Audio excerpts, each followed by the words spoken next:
Welcome back to Cricket for Americans. Nick here. Gabe, Daitonde, a.k.a. The Night Watchman, a.k.a. 2-0 Daddy. Oh, wearing the baggy green. Nick, I am, Jihan right now must be smiling ear to ear because he called a whitewash. And right now, I think you're hanging out with Jihan way too much. Way too much right here.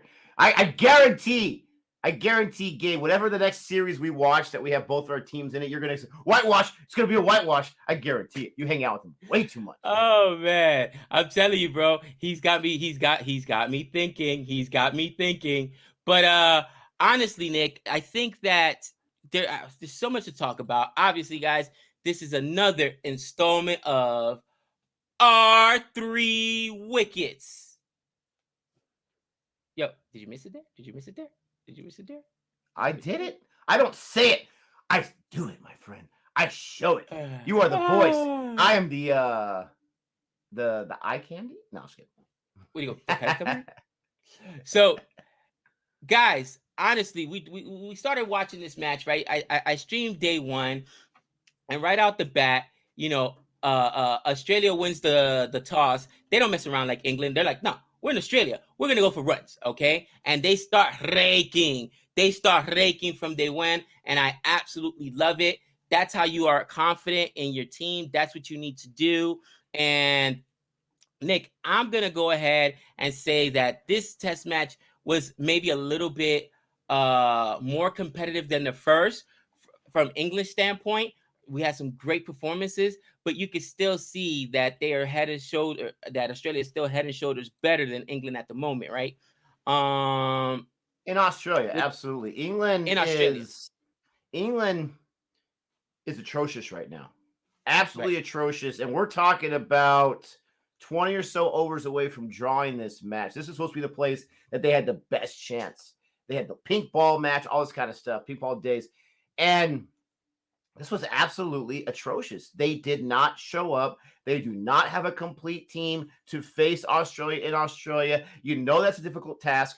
You know, as a new phrase I heard, the Pacers are just dominated on these pitches, and England does not know how to respond to it, and they don't have enough quicks of their own to play in this element here.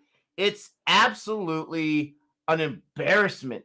It's a debacle. And Australia was going to be tough regardless at home. They always are. I saw an article that said, since the GABA was breached by my team, India, that Adelaide could be the new, unpenetrable fortress, even though they were supposed to be able to do much better. You had a different captain this time because Cummins couldn't go. You had Jai Richardson in there, which we haven't seen in a while, right? You had Nesser in there, which I thought he was a commentator before England captain. I'm just kidding, that's Nasser. But you had all these guys in here, some of which I never even knew existed on the world. And Australia, in my opinion, I get what you're saying, because England lasted longer. England didn't have the same kind of debacle they had in the first match.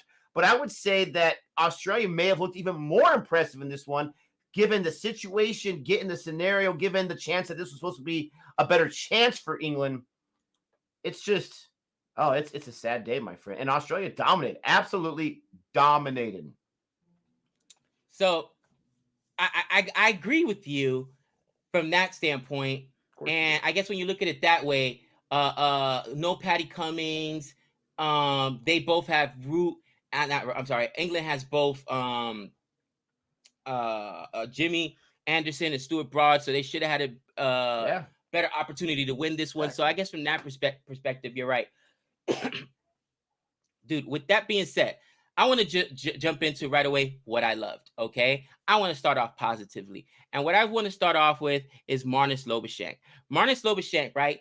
I remember watching him on the show The Test, right? That's when I first got introduced to Marnus. And he's such a Steve Smith fanboy that he didn't mind carrying Steve Smith's bat.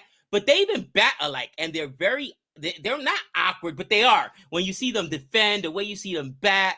But, bro, the young boy puts in work. I'm telling you, the young boy puts in work. Once again, in the first innings, he ended up getting 103 300 His first Ashes century, yes. You know, exactly 300 balls, Nick. And to me, I think that once Pucovski comes back, we may have an answer to the Marcus Harris debacle, because in that first inning, once again, gave up his wicket on 28 balls and 3 runs. A little bit better in the second innings, but still, I am not a believer of Marcus Harris. And unless they decide, and I get it, because somebody finally explained to me, look, Uzi is just not a long-term option. All right, he's on the tail end of their career. They're trying to bring in the younger guys or whatever. All right, Pucovski is injured. That's the only reason he's not in. But if you can get a Pucovski now to bat in let's say that Travis Head spot, maybe that 5 or whatnot, push everybody up a little bit, right? You can now push Head up a little bit as well. Then maybe you can go ahead and put Marnus Labuschagne up at the number 2 spot with David Warner, then Smudge. You know what I mean? But man, this kid is so impressive, and he just has fun. I remember I think he had made his debut on the show, The Test, when we were watching it or whatnot. And Australia was done, bro. They were getting battered, they were bruised, and he came out and had a huge performance, just, you know, smiling. Actually, he replaced Steve Smith, wasn't it? Because Steve Smith went out with a concussion after your Honestly, boy. I can't remember. I remember that he was new to the Australia side in that show, and that's how we got introduced to him as a new young kid. And now he's a seasoned vet, for crying out loud, in a few short years. I believe Steve Smith went out with a concussion injury after Joffer Archer yammied him with one of those deadly bouncers, and he went in and replaced Steve Smith and went off. And that's when the legend began, which was so cool because he was replacing his hero, his mentor, and you can tell that they both have a similar batting style. With that being said, what else did I like? David Warner, bro. I was watching that first day, and he went out on 95. It's so brutal. Game before that, he went out on, 92 or 93? The guy is chasing a century, but it doesn't matter. Nick, he looks like David Warner again, and he is holding court. He is absolutely holding court every time he's out there, and it is so impressive to watch. People are talking about how across all 3 formats, there's not another guy that's as consistent as David Warner, other than a Rohit Sharma, you know what I'm saying, a Virat Kohli. But there's few guys that dominate, and even more, few guys that dominate and open in all 3 formats like a Warner, other than Rohit Sharma. And bro, David Warner just helped Australia win the T20 International Championship, right? Bro, right now it looks like every game he's doing what he has to do to lead his team to an Ashes victory. So even though he got out at 95, not out in the first innings, not out, 95, I couldn't believe it. And he had just, by the way, hit a boundary. I was watching this live with the stream. Hit a boundary off Stokes, right? And then Stokes comes back with the very next ball. Nick, there was one person on that side. And somehow that player had to catch it in self-defense. If not, it would have killed him. If not, that would have been another boundary. So it wasn't like he got out cheaply. Do you know who that person was? They call him the Warner killer. He's dismissed Warner in some way, shape, or fashion now 16 times, and I think he's actually bowled him out 12 times. Would you like to take a guess? Stuart Broad? Stuart the Nightmare Broad. And I'm telling you, even David, he's like, not by him. Because even in the beginning, honestly, that's what I was thinking. Not this way. He hates Stuart Broad, bro. I'm telling you. Not like this. Bro, Stuart Broad in the opening and innings was absolutely coming after Warner. And Warner was as defensive as I ever seen him. At one point, he had like 11 runs on like 50-something balls. I'm like, what is going on? They were just 0 for 18 when I was looking at it, yeah. He was, bro, you could tell he was trying to stay away from Stuart Broad. So every time Stuart Broad would go out, he'd go and crush somebody. And then somehow Broad is still involved in dismissing him. At night, he's like this. No. Both times. He was involved both times. His wife wakes him up. What Broad are you talking about? What other Broads are you seeing? No, not like Broad like that. Stuart Broad. And he goes back to sleep. You're an absolute idiot. I'm telling you, bro. He has nightmares about Stuart Broad. But with that being said, man, what I did like, and the people this is the last thing. The bowlers all did their job. Nobody really just stood out to me as far as a bowler. You could gush I should say, all over Australia's first innings. But what I did like, once again, right, you know, it was the captaincy and the position that Steve Smith took over. Remember, Steve Smith has not been captain since the whole Sandpaper Gate incident. As a matter of fact, they decided to give the captaincy to Patty Cummings and not Steve Smith again to avoid controversy. Nick, in match 2, they couldn't avoid controversy because they lost Patty Cummings to COVID and had no choice but to give it to Smudge. And Smudge made every right decision. He bowled guys at the right moment. He uses his weapon, which right now, Mitchell Stark looks like the best Australian bowler. Bro, 4 wickets in that first. 4 wickets on 16 overs. He had the second lowest amount of overs in the first session, right? And the first innings that he bowled, and got 4 wickets. The man's an absolute savage, and I thought Steve Smith did a good job captaining. I honestly think they probably should have just given him the captaincy back, to be honest with you, Nick. But I understand why they didn't. It was a political decision. But now that you made him the vice captain, you still ran into this situation where he has to be captain for Australia. The best laid plans of mice and men, huh, Nick? But that's what I loved. I mean, what did you like, my friend? No, you can't make him a captain, in my opinion, when you have options. You can't. Listen, that's a debacle. It's an embarrassment when you allow what happened to happen. And I get it's been some time. I get time has passed, but no, I mean, come on. There's other options out there. It's like a tainted decision, unfortunately. I love SBD. Okay. Don't get me wrong. Talking about Stark, I'm going to talk about the batting side of it. 39 on 39, 100 strike rate when he comes in as a tail ender. You know that the more and more I watch cricket, the more I love tail enders that can bat and can score. And this man, Nesser, who I have no idea. I didn't know about him. My bad. 35 runs on 24 balls. So in that innings where they got 473, and again, it starts off with an early wicket. It starts off with them having like just a few runs when that wicket comes and a lot of balls. And I'm like, oh, yes, Adelaide, baby. And then the way that Australia did a 95, a 103, and a 95 after that, I mean, that was the match. That was the match, ladies and gentlemen. There's not a lot that I liked from the England side. There's going to be a whole lot I dislike. There's not a whole lot I like. But I will say Milan and Root. Finally, Root is getting some help, right? I mean, the Beatles said a little help from my friends. This guy can't even get a little help from his friends. But he's getting some help from Milan. Even in the second innings when both of them decided to take the day off, they both got in the 20s at least. That's what I like from the batting side, is that Root has got a partner in crime in some way. And I didn't expect it to be DeWitt Milan in the red ball side, but I'm happy it's somebody. And then as far as the bowling goes, I mean, Stokes gets you 3. He gets you 3 in the first innings. No chance for really any decent, serious bowlers who aren't named Root, right? But he got you 2 wickets in the second innings. The bowling was better in the second innings. It really was. Kept him to 230. And this is the thing I love about Australia. I mentioned on the live stream. They declared both innings. And usually you're like, yep, that's right. We are so far in charge. We're going to declare. But they didn't do it until the 9th wicket fell. I mean, these guys are criminal, for crying out loud. These guys are savage. It's all the mind games right there. That's SPD for you, baby. I mean, it's ruthless. You know what? We're gonna give up at this point. We're gonna declare because you guys suck and you're not gonna bowl us out. I love it and I hate it at the same time. I'm not sure how I feel about it, but I definitely did not like much about the England side. I am a fan of the England side. One thing I did like was the Barmy Army were there to the last minute.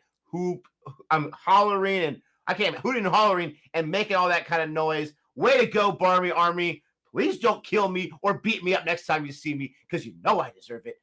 But good job for you. Nick, it's funny. I want to just piggyback a little bit on what you liked about England, right?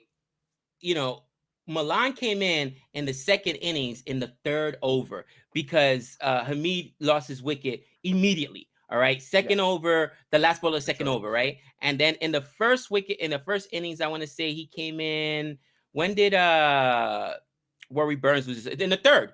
In the third over as well. 2.1 is when Rory Burns lost his wicket. And Milan went off for 88. So to me, don't tell me Milan can't open and that Milan can't take on the new ball. All right.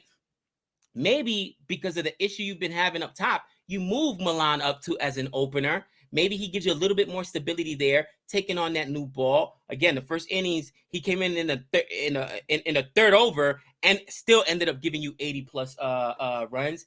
And maybe that's the answer for Milan. And then dare I say, then you can bring in a guy like Bairstow, who you probably don't want opening, even though he does open up firepower. And a guy that can give you those big runs, later on. Because people keep asking, well, Gabe, I understand Rory Burns hasn't been good. Who do you go to? You got to say one good thing for Rory Burns. It wasn't a duck this match, because I would have made it his 7th of the year. He's like, can I get out of this year without another duck? Can I get out of this year without another duck? It's December 19th, please. He still got to make it through Boxing Day. That's all he wants for Christmas. Not another duck. Please, not another duck. Wow. So Santa Claus. What? That's what he wrote down. He's like, Santa, all I want for Christmas is not to get out on a duck. P.S. Some runs would be nice too. He don't even want runs. He just doesn't want to get out on a duck, because then he'll be tied with your boy Boomerang for the most ducks this year. But Nick, honestly, I think that Milan has shown that you're right. He's only been considered a white ball test cricketer. I think he's made the argument, at least, that he should remain on this team as a red ball cricketer. Absolutely. And when he goes down, Milan does, it's 157 for 4. Now you're chasing a bazillion runs, but you would take that 157 for 4 if you had to have a lower score in that first innings all day long. So absolutely. Okay. Gabe, what did you dislike? Oh, what did I dislike? Nick, again, going back to Australia, Marcus Harris, bro, this was England's best chance to win. It was England's best chance to win. And everyone knows that right now, when you're looking at this match, this match, and I believe the last match are going to be the day-night matches. They had Stuart Broad. They had Jimmy Anderson. Your job is to go out there as an opener and get through that new ball. And once again, he failed. He lost his wicket in the 7th over, all right? Or 8th over, I should say. And he earned three runs, Nick. 3 runs. I mean, can we just agree to say Marcus Harris isn't the answer? Now, again, going back and forth with people on Twitter, I understand Australia doesn't have a lot of options, okay? Maybe we see Uzi, maybe we don't, okay? I've gotten to the point where, all right, fine, guys, I'm over the Uzi situation. I will gladly back off Uzi, but you got to give me something better. Give me, and I get it, Pekowski's hurt, so maybe you go to somebody else that you can bring in later and then just push up Warner and Labuschagne to open. But you can't just keep throwing this guy out there, Nick. He's horrible. He's horrible. For the love of Pete. I can't. Why? Is he related to JL? Honestly, JL, open your eyes, my man. Open your eyes. It's unbelievable. 23 in the second innings, 3 innings, 26 runs. What did he end up getting in the first, Nick? In the first, I know he got a duck, obviously, in the first ball of the match, in the first test match. And in the second one, I mean, this guy he's averaging less than 30 runs as an opener, Nick. It's driving me absolutely crazy. Gosh. You can't make this up. He got 12. Now, that second innings, it was a very short chase, right? But he got 3 once again in his first full innings. And I guess the last thing that really upset me, and we're seeing a lot of this here in the States, games have been canceled, games have been pushed back. I'm not going to blame Patty Cummings, not whatsoever. But right now, you have to be super, super cautious because the variant is out there. And he didn't even have to test. He came into contact with somebody who tests. And I hope that person, and you're at home, you're in Australia. Your restaurant shall never be visited again, especially had they lost. Could you imagine? You know what I mean? And I know the person didn't intentionally come close to him knowing that they were positive, but right away, it goes into the protocol. We have NFL teams this week who had to push games 4 or 5 days back, 3 days back, because they don't have enough players. Guys, you have to, and right now, I think one of my biggest concerns going on Boxing Day, right? That's our Christmas. Again, holiday season. Are these players going to be responsible? And it's selfish for me to say so, but basically be in that bubble where, it's going on, guys, and we can't risk being out of there. Because what if this time you lose more than a Patty Cummings? What if you lose a Smudge? What if you lose a Labuschagne? It's what if not you lose gonna matter, Warner? Gabe. You can send in your U14 squad out there. They're gonna do all right.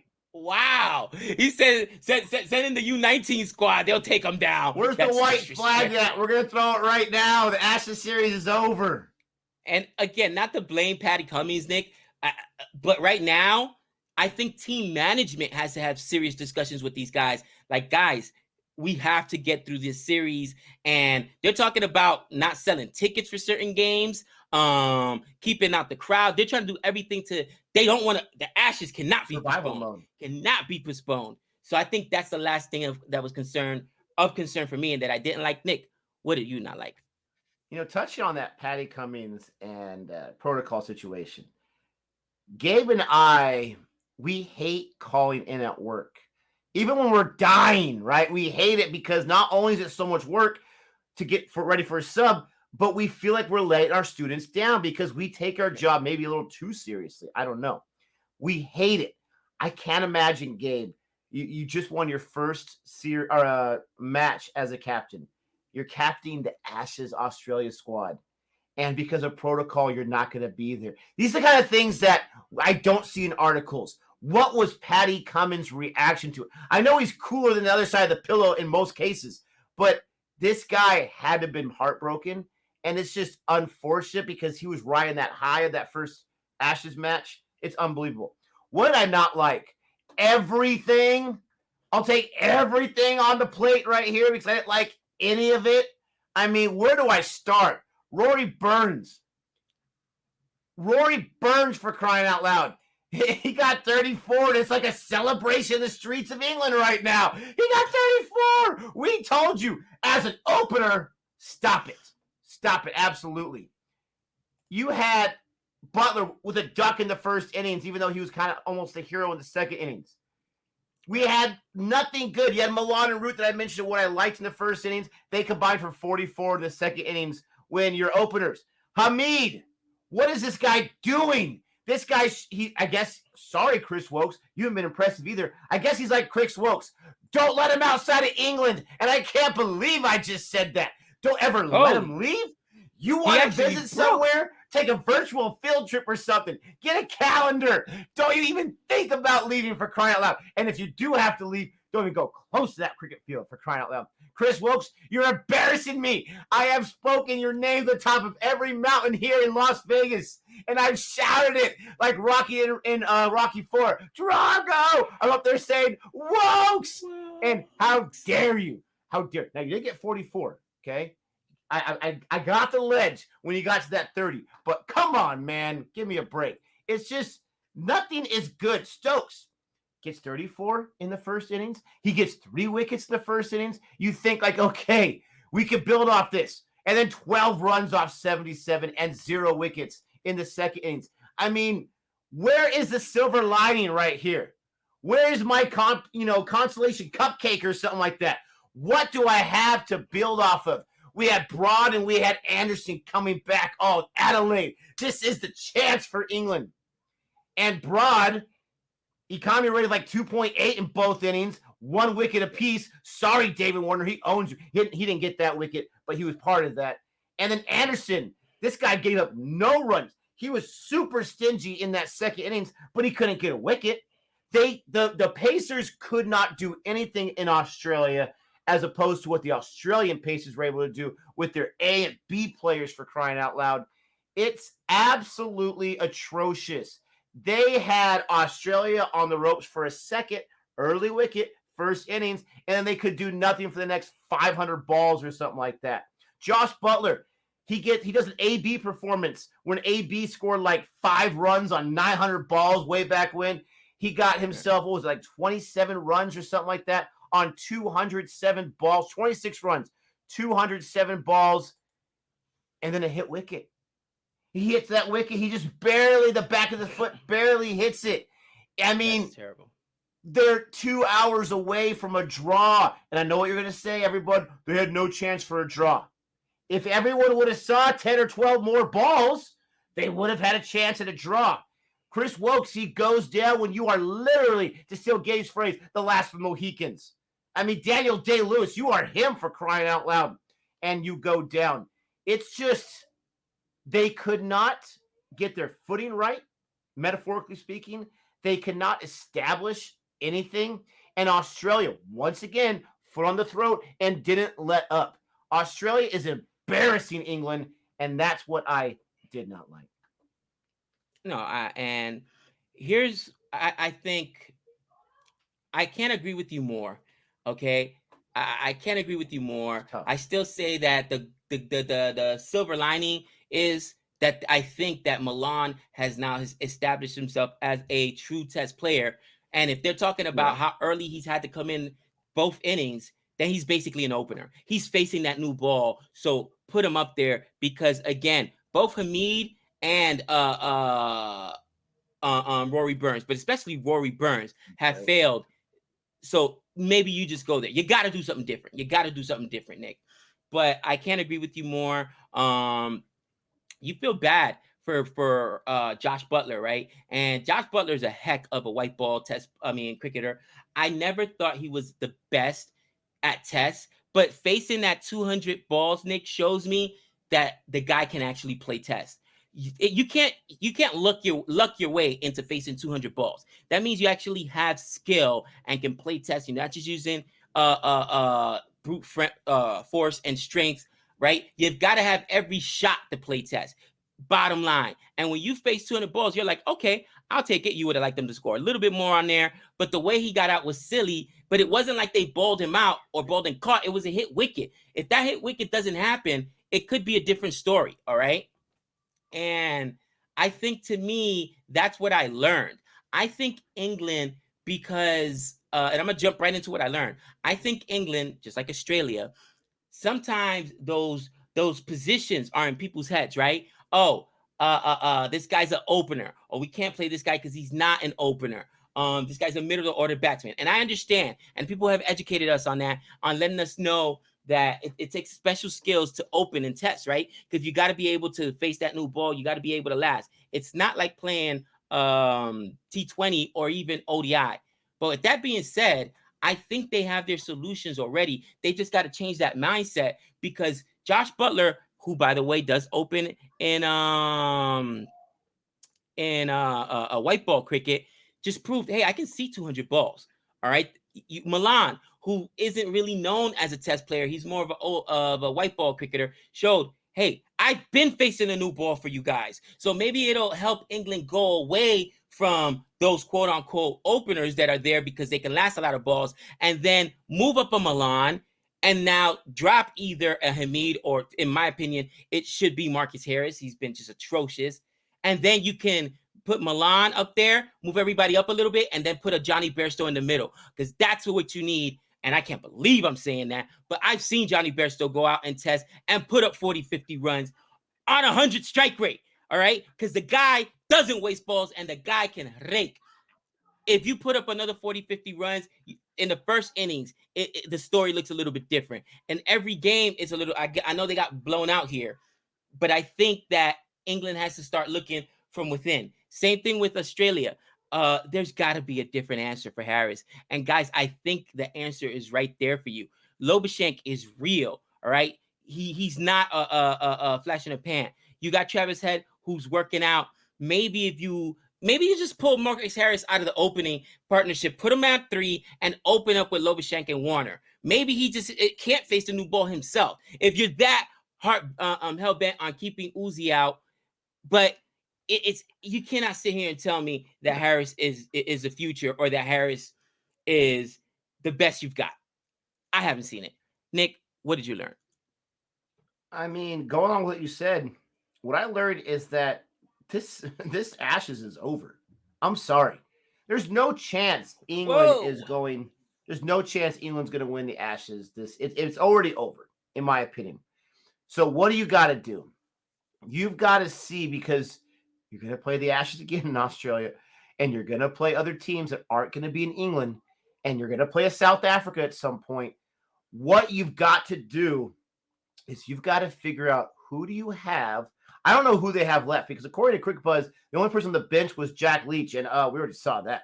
But who do you have? I don't know if Bairstow's in the protocol. I'm not sure why he's not listed on the bench at least. I don't know.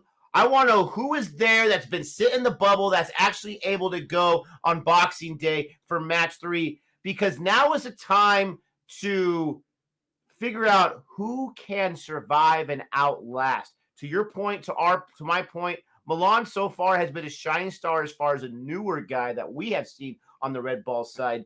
Who do you have that can handle these conditions? Because maybe it's got to be a specialist game. Who do we have? So-and-so, for some reason, played really well at the Ashes the last 3 matches, so he's coming with us to South Africa. He's coming with us to other places that have comparable pitches so that we know who to have and when to play them. You've got to figure out what you have. You've got to change some things around. I'm not ready to give up on Hasib yet, but it's not looking good right now. I am ready, because Gabe has converted me absolutely. He baptized me yesterday on getting rid of Rory Burns. Goodbye, out of here, my friend. And if you don't put Bairstow in there, it's got to be some other health reason or COVID reason, because there's no excuse not to throw him in there. Because Bairstow he's like a Rishabh Pant-like player, right? He may not be as likable. He may not be as boisterous and as loud in a good way as Rishabh Pant, but he's very similar as far as discipline and as far as batting goes. You'll take the big numbers and you'll accept the bad defeats or the hit wickets. But England's got to figure out something. It's time to make the most out of this situation and see what you got. I'm not saying, throw the white flag, even though I said that, but you've got to see what else you have, because right now it's not working. Nick, that's very interesting that you mentioned those things. One other thing I wanted to mention, and you talked about earlier, you said at least Root's got a little bit of help. Let's also talk about Milan bowling. All right. Milan bowled there at the end. He got himself 2 wickets. And funny thing is, they're talking about how England's quicks are getting beat by Australia's quicks, which they are. But England they were not confident. I mean, they've lost so much confidence in Jack Leach, which after that first test match, who wouldn't? They didn't even bring what's the other spinner England has? Best. Don Best. They didn't even bring Don Best. That's how But yet, look who got 4 wickets in that second innings, right? You need spinners in Australia. Joe Rowe got 2 wickets and Milan got 2 wickets. They're both spinners, right? Arm off breaks. But Nick, they're not even real spinners. They're part-time spinners. All right. If they develop real spinners, then maybe they can put themselves in a position where they can compete, because you're going to need a legit spinner. So to your point, they've got to get one. They've got to get one. Develop them now. He's got to go on every single tour. And if at home spinners don't play, so what? Let them get beat up, because you're not going to play at home forever. That's just the reality. You got to play outside of England. Sorry, New Zealand plan don't work. A little bit of a drive-by there for New Zealand. But New Zealand, that don't work. You got to play some matches away. All right? So I think it was Jared Kimber who said one of the reasons why England has struggled producing good spinners is because at home they don't let them develop. They don't play because they get shellacked all the time. Because spinners don't play in England, right? They don't perform as well. But that's only under English conditions. So that's when the spinners will then get sat down or get, won't get an opportunity to develop their skills and continue to improve, because in England they are going to get beat up. But then when they go overseas, their spinners don't have the innings, don't have the experience, and then cannot perform. England, you're not playing at home all the time. You got to get these guys innings. Yeah, so you got to really change your mentality and how you structure your domestic game with your spinners, because this is just brutal. It's got to be a situation where they don't have the guys. That could be the thing. The Sletchers feel like they don't have the guys either in the country club, the county clubs, the domestic leagues, they must just feel like they don't have the players, which is really, really sad because you're right. There's a lot of holes. And this Ashes, this is what you've gotten ready for the last year and a half, 2 years. This performance, are you kidding me? It's absolutely atrocious. It's an embarrassment. Right. Last thing we forgot, or two things we forgot to mention. Jai Richardson got a fifer. That was very, very impressive. You might have mentioned it. Maybe I missed it, but a fifer for Jai Richardson. Good for you. And then also Joe Root. This guy got hit in the jewels, my friend. This guy got hit in the jewels. He said he was hurting a lot in day 4, feeling a lot better the next day. And we talked about his captaincy on my short live stream yesterday about how maybe he's not the best captain, but this guy's a fighter. This guy is cool, calm, and collected. This guy brings a calming presence, which is kind of what you need right now in this debacle. So we'll see. Can England stand a chance to show up in match 3? A lot of averages would say that they could show a little better of a showing and possibly bring it to the 5th day all the way. We'll see. You let us know, ladies and gentlemen. Please, please, please. What did you think about this match? I say it all the time. We love to interact with you in the comment section. Please do comment below. Don't forget to like and subscribe. And until next time. That's 6 runs.